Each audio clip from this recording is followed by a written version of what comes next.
Hi, ಎಲ್ರಿಗೂ ನಮಸ್ತೆ. ನಾನು ನಿಮ್ಮ ಚೇತನ. ಸ್ನೇಹಿತರೆ, ಈಗ ನಾವಿರೋದು ಗುಪ್ತ ಕಾಶಿಯಲ್ಲಿ.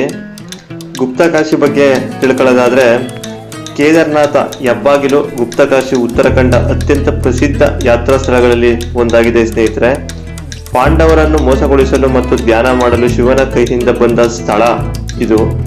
ಭಗವಾನ್ ಶಿವನು ದೀರ್ಘಕಾಲ ಧ್ಯಾನ ಮಾಡಿದ ಸ್ಥಳವನ್ನು ಈಗ ಗುಪ್ತ ಕಾಶಿಯಲ್ಲಿರುವ ಕಾಶಿ ವಿಶ್ವನಾಥ ದೇವಾಲಯ ಎಂದು ಕರೆಯುತ್ತಾರೆ. ಸ್ನೇಹಿತರೆ, ಈ ದೇವಾಲಯವು ಸುಮಾರು 5,000 ವರ್ಷಗಳ ಹಿಂದೆ ಪಾಂಡವರು ನಿರ್ಮಿಸಿದ್ದಾರೆಂದು ನಂಬಲಾಗಿದೆ. ಗುಪ್ತಕಾಶಿ ದೇವಾಲಯದ ಆವರಣದಲ್ಲಿ 2 ದೇವಾಲಯಗಳು ಕಂಡು ಬರುತ್ತದೆ. ಸ್ನೇಹಿತರೆ, ಒಂದು ಭಗವಾನ್ ಶಿವನ ದೇವಾಲಯ, ಎರಡನೆಯದು ಅರ್ಧನಾರೇಶ್ವರದಲ್ಲಿರುವ ಶ್ರೀ ಭಗವಾನ್ ಶಿವ ಮತ್ತು ಪಾರ್ವತಿಯ ಕ್ರಿಯಾತ್ಮಕ ರೂಪವಾಗಿದೆ. ಸ್ನೇಹಿತರೆ, ನೀವು ನೋಡ್ತಾ ಇದ್ದೀರಲ್ಲ ಈ ಗೋಪುರ, ದೇವಸ್ಥಾನದ ಗೋಪುರ, ಇದು ಕೇದಾರನಾಥದಲ್ಲಿರುವಂತ ದೇವಸ್ಥಾನದ ಹೆಬ್ಬಾಗಿಲು ಏನಿದೆ ಗೋಪುರ, ಸೇಮ್ ಅದೇ ಶೈಲಿಯಲ್ಲಿ ನಿರ್ಮಿಸಿದ್ದಾರೆ. ಸ್ನೇಹಿತರೆ, ನೀವು ನೋಡಿದ್ರೆ ಗೊತ್ತಾಗುತ್ತೆ ಅದು ಯಾವ ತರ ಇದೆ ಅಂತ. ಸೇಮ್ ಅದೇ ಒಂದು ಶೈಲಿಯಲ್ಲಿ ಇದನ್ನು ಸಹ ಮಾಡಿದಾರಂತೆ. ತುಂಬಾ ಚೆನ್ನಾಗಿದೆ ದೇವಸ್ಥಾನ ಇದು.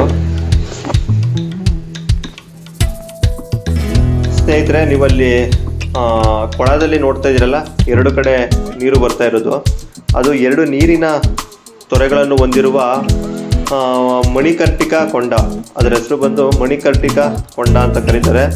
ಇದು ಅನಾದಿ ಕಾಲದಿಂದಲೂ ಹೀಗೆಯೇ ಇದೆ ಎಂದು ಅಲ್ಲಿನ ಜನ ನಂಬಲಾಗಿದೆ.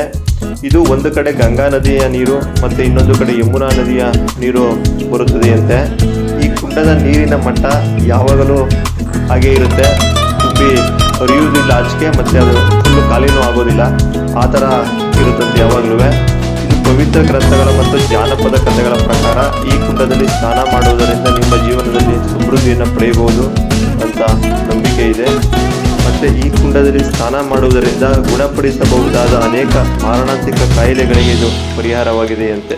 ಯಾಕೆಂದರೆ ಇದು ಶಿವನು ತನ್ನ ತಪಸ್ಸಿನ ಸಮಯದಲ್ಲಿ ಪಾರ್ವತಿಯ ಕೋರಿಕೆಯ ಮೇರೆಗೆ ಈ ಕುಂಡವನ್ನು ರಚಿಸಲಾಗಿದೆಯಂತೆ. ಹಾಗಾಗಿ ಇಲ್ಲೊಂದು ನಂಬಿಕೆ ಇದೆ. ನೀವೇನಾದರೂ ಹೋದರೆ ಆ ಥರದ್ದೇನಾರು ಇದ್ದರೆ ನಿಮಗೆ ಅದನ್ನು ಬಗೆಹರಿಸ್ಕೋಬೇಕು ಅನ್ನೋದಿದ್ರೆ ಸ್ನಾನ ಮಾಡಿ ಬನ್ನಿ ಸ್ನೇಹಿತರೆ.